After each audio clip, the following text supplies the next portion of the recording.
Well, to start with, congratulations on getting UDAN off the ground. So you had your first flight, or actually two flights take off, one from Hyderabad and one from Delhi to Shimla yesterday. So let me start by asking you about that. There's been a lot of buzz around the regional connectivity scheme. Now that you've got it off the ground, what is the aspiration?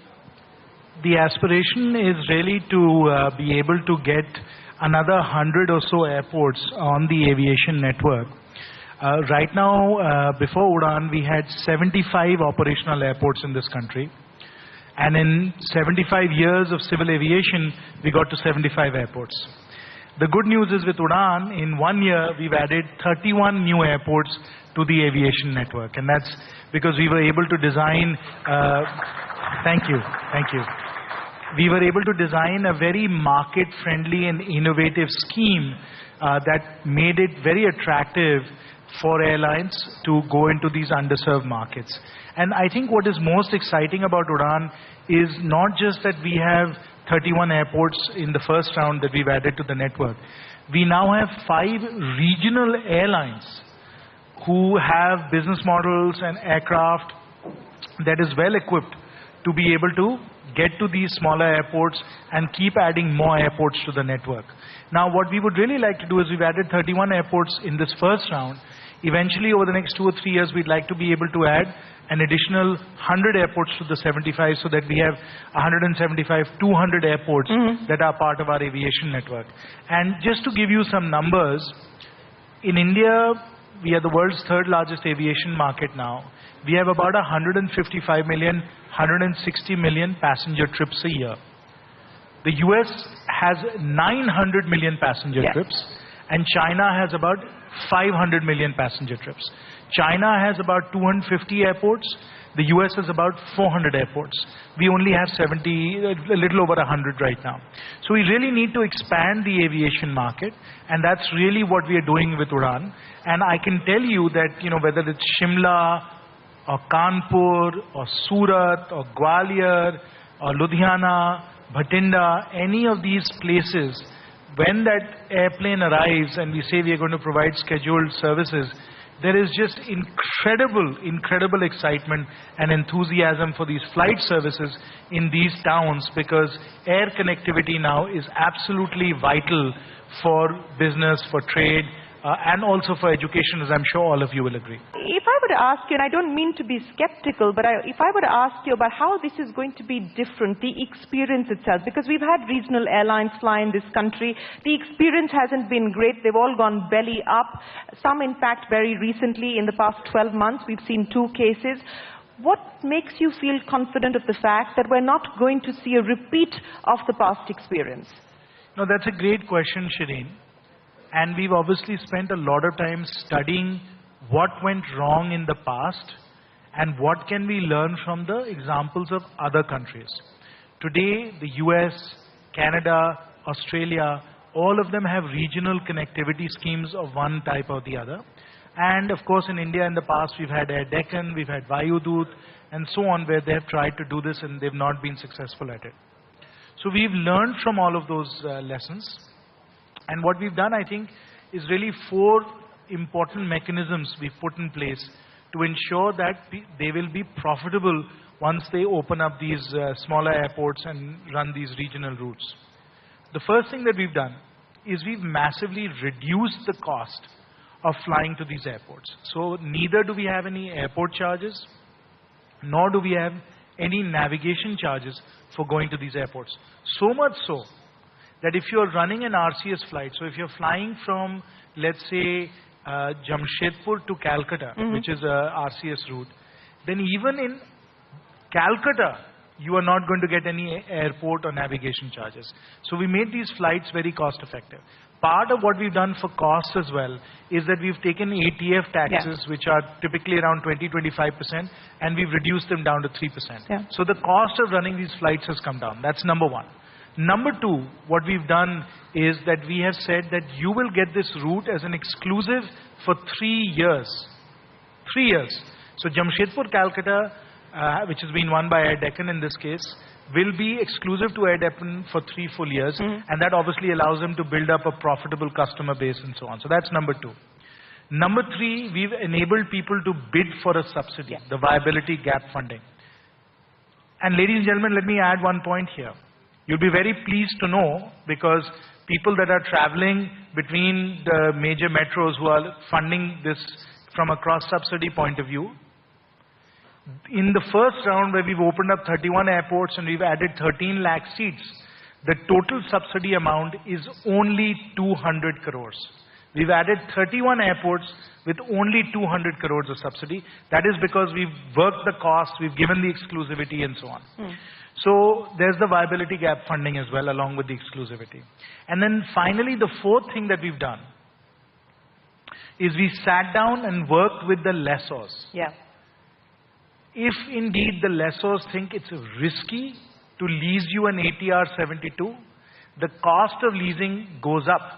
As we all know, frankly, sometimes bureaucrats don't know, risk costs money. The more risk, the higher you have to pay. Risk reward, CAPM, we all know that. So we sat down with the lessors and said, what can we do to reduce your cost and your risk of leasing? The more we reduce their risks, the lower the cost of leasing the planes and the more affordable the flights become. You were talking about ATF, and under the RCS, you're absolutely right. State governments have actually been able to bring down the ATF rate to 1%. The governments of Delhi, the governments of Rajasthan have been the first or the early adopters of that scheme. The plea here from VTechYo is, look, I don't fly regional. ATF is 30% of my cost. Can you help me out as well?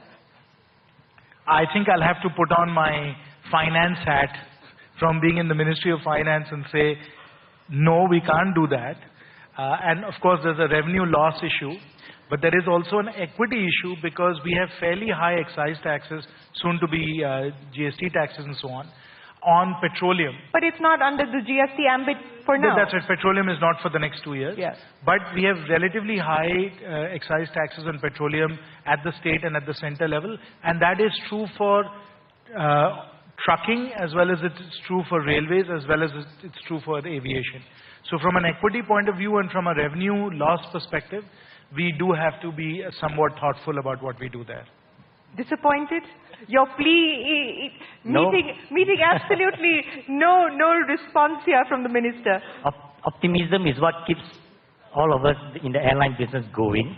So we are not giving Hopefully that's not the only thing that keeps the airline business going. You need a lot more than just optimism and hope to keep you afloat. But this morning, Shri Arun Jaitley talked about competitive federalism. And I think what we need to work together with the ministry is also to convince the state on the benefits of reduction in the ATF state taxes. Case in point, Andhra Pradesh has reduced it to 4%, and the return in the long term is more than what the immediate shortfall in the state coffers.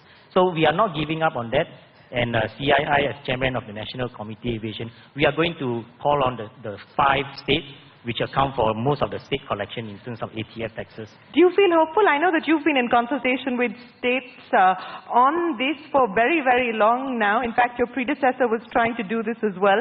But do you feel confident of being able to see any breakthrough on this front? As long as you pay your taxes everywhere else, we can bring down taxes here. Okay, so that's the message, the larger message here to the audience. But let me move away from regional connectivity, Mr. Sinha, and talk to you about the sector in its totality. One of the big challenges that we're seeing today is, and it's a good thing because you've got a problem of plenty, so you've got more people flying, but you've already run out of capacity even as far as your major airports are concerned, whether it's Delhi airport, it's the Mumbai airport, and I think everyone in this room will agree that you're stuck circling for at least 45 minutes to an hour every single flight that you take because there's traffic congestion. What do you do about that? Well, first of all, Shireen, I don't think it's quite that bad. Should we do a poll? My own experience. Should we do a poll here? Please, I'd love to learn. Okay. I'd love to find out. So how many people think that traffic congestion is holding up flights and it's a big problem? No, that is the wrong way to ask the question. Okay, the government is going to ask the question. Go ahead, sir. The question is, and I'll take Mumbai out of the equation because we all know Mumbai is congested. We have one runway. Mumbai is already at peak operating efficiency. It's the second most efficient airport in the world after Gatwick. They're doing a tremendous job in terms of managing air traffic. So their challenges are different. So I would take Mumbai out of the equation. So with Mumbai out of the equation and including Delhi, I would ask you all, please raise your hand. How many of you in your flights apart from Mumbai are finding that you're circling for more than 20 minutes, not 45 minutes, Okay. more than 20 minutes? I see a very different show of hands. Okay. No, there's quite a few, sir, but nevertheless, go ahead. We are working with NATS, which is the world's #1 expert when it comes to air traffic management. And we are quite hopeful, as I briefed the press last week, that we'll go from 67 flight movements an hour in Delhi to 95 in the next 2 or 3 years. I remember when we last spoke, you had given me a number. You said that about 3 lakh crore rupees is going to be required in terms of upgrading airport and ancillary infrastructure. Where do things currently stand? And if you can give us a roadmap of that spending, sir. No, you're exactly right, Shireen. The 3 lakh crores we estimate is going to be required in the next 10 to 15 years to build out our airport capacity. But that's just airport capacity. That does not include the cost of acquiring land.